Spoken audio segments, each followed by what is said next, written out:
y'all, it's your favorite Empress. Welcome and welcome back to another video. I'm Ladanya, but over here they call me Empress Moxie. Today's video is an episode and a part of my PUM PUM Talks series where we're all about the elevation of women through self-care, chick chats, and overall creativity. I've been having some new subscribers and individuals who have already been here on my channel asking me to make more videos about lock care, upkeep, maintenance, and how to keep your locks healthy. So today I'm gonna fulfill that request in this quick video. If you're new here, my locks are coming on to 6 years old in April of this year. I started my lock journey because I wanted to love myself naturally. If you are unaware, I am blind in my left eye, and in order for me to love myself naturally, I decided to love all of me naturally, including my hair. So I started my lock journey for that reason. Now that you have that background, let's dive into the topic.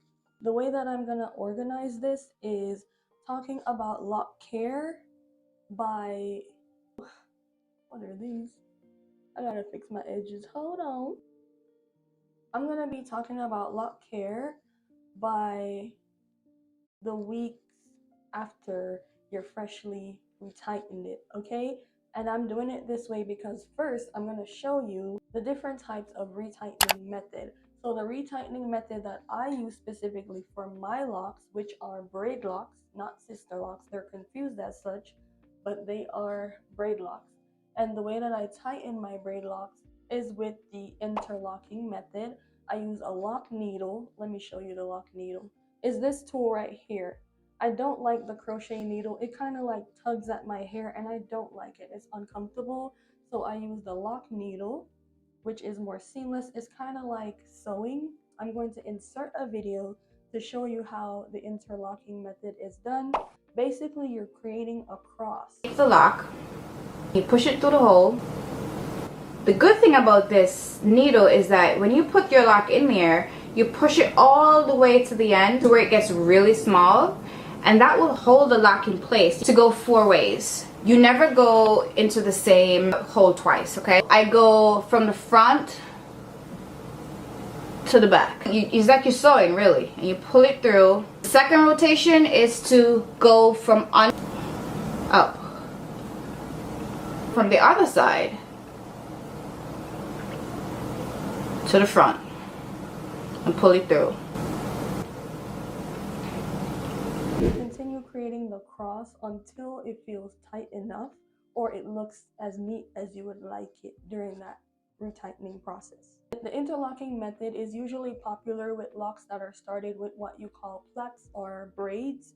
It's usually used for sister locks, brother locks, or braid locks like mine. It can also be used on other types of locks, but I'm just saying it's most common with locks that are started with braids and plaits. So now for the next lock retightening method, it's going to be the palm roll. Just like it says in its name, is the method of rolling your palm on the locks with other hair products to help to achieve the look of it being retightened and freshened up. Those are the two main methods of tightening locks. Now that we've discussed the types of retightening and the methods, we're going to talk about the upkeep and maintenance of your locks following your fresh retightening. Me personally, I retighten my locks every 6 weeks. That's every 1.5 months. And I do that because I realized that earlier in my lock journey, I would tighten it every 3 weeks or a month, and it would just be too tight or too tender. So in order to relieve the tension and prevent traction, alopecia, and issues like that, I started to implement a routine where I would tighten my locks every 1.5 months. So that's the guide I'm going to be following for this video. If you tighten your locks closer to a month or every 3 weeks, then you could rearrange this guide for your specific lock needs. Week 1. Following your fresh lock retightening. When it comes to maintaining your fresh retightened locks, my main advice would be avoid tight updos and styles that are gonna pull it too much. Like the first week after tightening your locks, yes, they're fresh and you want to show your fresh roots, But if you're gonna put your locks up or corner it back or any other style that requires you tugging at it, be sure to do it carefully. Don't be too harsh with it and tug at it, because forming this type of pattern can create issues like traction, alopecia, which we want to avoid. I'm currently in the week 1 phase, freshly retightening my locks, and I usually just wear it down like this because it's long. But if you are in the earlier stages of your locks and they're shorter and you want them up or whatever, just do it in a way where it's not too tight. Now we're in weeks 2 to 3, and these are the weeks where you are seeing that the roots of your locks are actually loosening up. You can actually feel it, and it's not as tight as when you first freshly retightened them. This means that now you can do more updos and styles that will tug at them, but you still don't want to do it too tight. Regardless of how far you are past your fresh retightening, you don't want to put your locks up too tight into any style or updo. For week 2 and 3, you could try even more styles. You could do a lot of experimentation during this time because it's not too tight and it's not going to hurt you if you manipulate your locks too much. And now we're at week number 4. So for week 4, your edges might start to look more rough and out there because you're having new growth. It's coming to the point where you have to do a fresh retightening. But because, like I said, I stopped doing my retightening at week 4 and instead do it at week 6, this is how you're going to maintain the upkeep of your locks at week 4, even though it looks more fuzzy, frizzy, whatever the term is, where you have more hair because of the new growth coming out of your roots.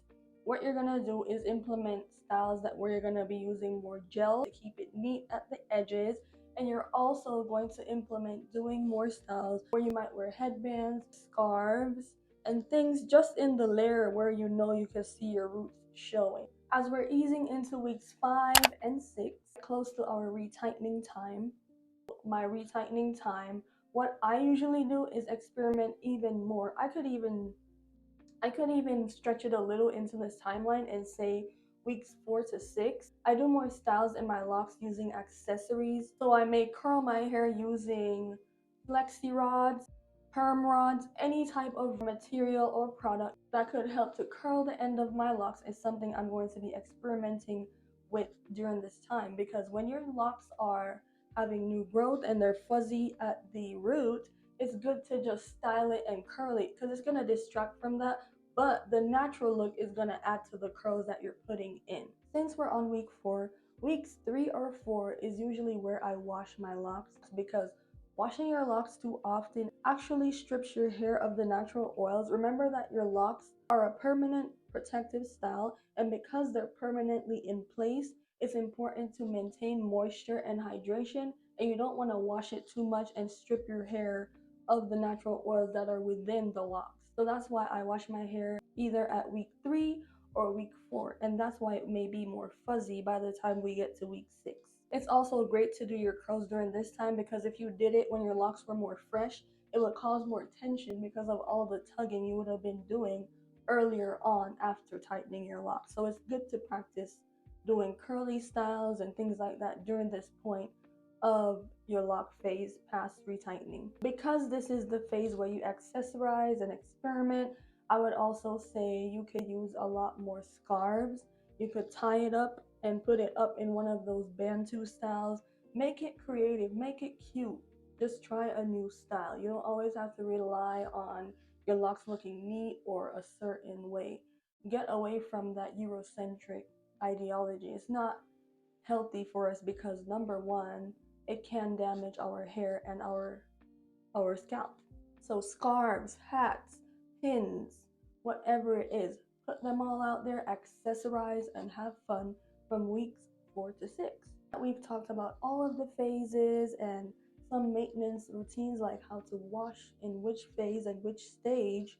I'm gonna say another important part of maintaining and keeping your locks strong is going to be hydrating it daily. So I have this spray bottle right here with my water. I spray my locks every single day. Okay, I don't miss a day, especially in fall and winter seasons. in Colorado, it's super dry, so it's an essential. It keeps my locks hydrated, and then every week I oil my scalp. So I spray it and then I oil my scalp. That way I'm maintaining the roots and also protecting my hair from breakages, anything that may occur.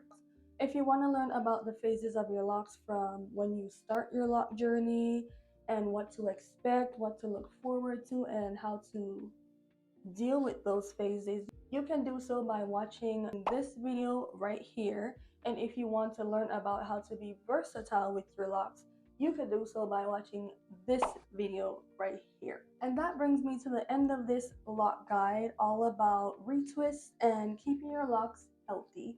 I hope you found it helpful. Please give it a thumbs up if you did, and I will see y'all in another episode of the PUM PUM Talks series next week, Sunday. Bye.